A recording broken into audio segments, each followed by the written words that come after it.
Parcoursup a ouvert aujourd'hui, le lundi 19 janvier. Je te donne la liste des documents demandés. Donc enregistre la vidéo en cliquant sur marque-page en bas à droite, abonne-toi et mets un petit like. Donc voilà, j'ai fait une petite checklist. Comme tu sais, je suis coach, mon master et Parcoursup. Tu trouveras mon coaching d'ailleurs sur mon lien en bio. C'est juste ici, là, voilà. Et ça coûte moins de 100 euros. Je précise, c'est vraiment pas cher. Premier document, entre guillemets, c'est une adresse email valide. Voilà, bon, c'est dans la checklist. Il faut qu'elle soit valide parce que tu vas recevoir des mails pour te relancer. Ensuite, identifiant national élève. Donc attention, c'est le numéro INE. Ça se trouve sur les bulletins scolaires. Fais attention à bien le noter.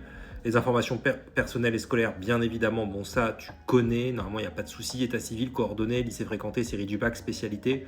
Relevé de notes scolaires, donc les bulletins de première, les bulletins de terminale, normalement ils sont fournis automatiquement par le lycée. Mais vérifie dans le dossier Parcoursup s'ils sont bien fournis et si c'est les bons surtout. Ensuite, les notes des épreuves anticipées du baccalauréat. Ok, c'est généralement transmis par l'établissement. Pareil, vérifie, complète si besoin. Il faut toujours vérifier, il faut faire attention à ce genre de choses. La fiche à venir. Donc là, pareil, ça inclut les appréciations des professeurs, l'avis du chef d'établissement, les établissements, les éléments de positionnement scolaire. C'est rempli par le lycée. C'est pas modifiable par l'élève, mais vérifie quand même que c'est bien présent. Et s'il y a un problème avec la fiche à venir, tu peux contacter ton établissement pour qu'il la modifie. Ensuite, le projet de formation motivé, c'est la lettre de motivation. Et il faut un projet de formation par vœu concerné. Je te conseille de choisir des vœux dans le même domaine pour spécialiser ta lettre de motivation et utiliser plus ou moins à chaque fois la même. Je sais qu'on te dit qu'il ne faut pas faire ça, mais je t'assure, il faut faire ça. Je suis coach Parcoursup, je peux te dire c'est ce qui fonctionne le mieux. Fais-en une aux petits oignons, pas par ChatGPT, c'est important. Et qui soit super bien rédigé, que tu peux adapter à différents programmes parce que tu choisiras des programmes dans le même domaine. Il faut avoir un dossier ultra spécialisé, je te l'explique dans mon coaching. D'ailleurs, cette année, je propose quelque chose que j'avais déjà proposé l'année dernière. Pour 59, tu m'envoies par email tout ton dossier, je te renvoie le projet de motivation, l'aide de motivation rédigé par un humain avec un audio de conseils pour booster ta candidature. C'est vraiment pas cher, profites-en parce que d'ici quelques semaines, je vais être franchement pris de plein de demandes. Je pourrais pas répondre à tout le monde, donc là, il y a encore de la dispo, donc profites-en. C'est pas demandé par toutes les formations, mais la plupart le demandent quand même.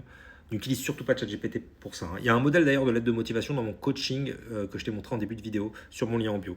Ensuite, les éléments complémentaires, CV, portfolio, ça c'est en art, en design, etc.